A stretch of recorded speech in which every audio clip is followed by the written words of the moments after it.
Hey everybody, this is my first blog for 2022 and this is the audio recording to accompany it. This blog is called Begin As You Intend to End.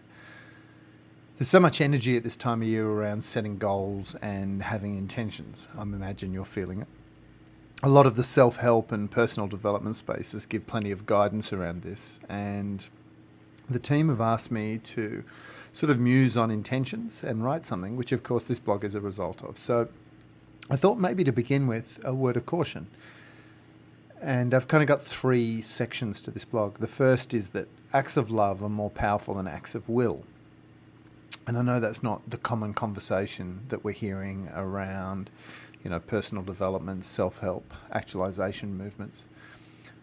I think that the setting of goals can lead to a really heavy mental framework where you believe that with enough willpower, you can fix the things that are wrong in you. And I don't love this so much. I reckon beating yourself up in the process of setting goals and intentions is fairly typical in some fields of personal development. Perhaps it's something we should watch out for. And if you were being vigilant to it, you'd know you were doing it if there were a lot of shoulds and musts and have-tos that were sort of taking over your internal stream of thoughts, like your inner dialogue. I believe that acts of love work better than acts of will. Move towards the things you love and the energy to do stuff will become self-sourcing, so there's no discipline required. And this is what sits behind a practice and life by design, wherein you do work you love with people you like the way you want. So that's my first idea, that acts of love are more powerful than acts of will, and it's kind of like a caution. The second idea is sort of a way to find directionality, and the heading is to sit quietly and listen. When you create intentions from a noisy space in your head, you simply create like this internal noise pollution. But when you sit quietly and allow things to quiet down, you get a clear sense of what is true for you and what you need to do to move towards it. And you always know, like the sense of direction you get comes from a place that is true, not new. Your internal guidance system is powerful, so tune into it, trust in it. If you have not become intimate with the truth in you, then make doing so your intention. Make that your intention for the moment. And then every other decision, goal, or intention you set will be grounded in the clear, honest signal that comes from deep inside.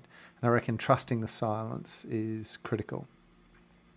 So the second idea was sit quietly and listen as a way of finding direction. So that brings me to the third, which is now taking action.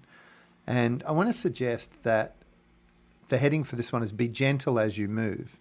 There's like this subtle violence to behavior change and personal development. So be gentle with yourself and those around you as you make change.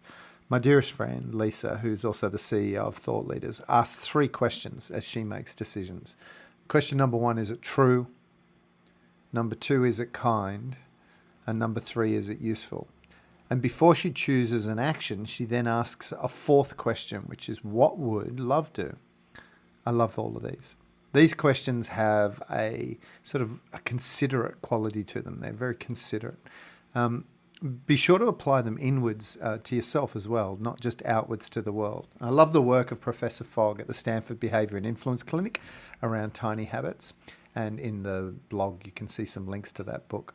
And Professor Fogg suggests that focusing on our minimum viable effort, like the smallest unit of action towards a change, increases the likelihood that you will stick to the change. And this has the gentle approach that this third idea talks about. So be gentle as you move. So my three tips are: acts of love are more powerful than acts of will. Sit quietly and listen when you're setting intentions, and be gentle as you move towards them. So Happy New Year, everybody. 2022 is going to be full of opportunity to build your thought leaders practice. I think that leading thinkers sharing wisdom and making sense is something the world needs now, and right now more than ever in my lifetime. And so as always, lead with love, teach with courage, and be free now.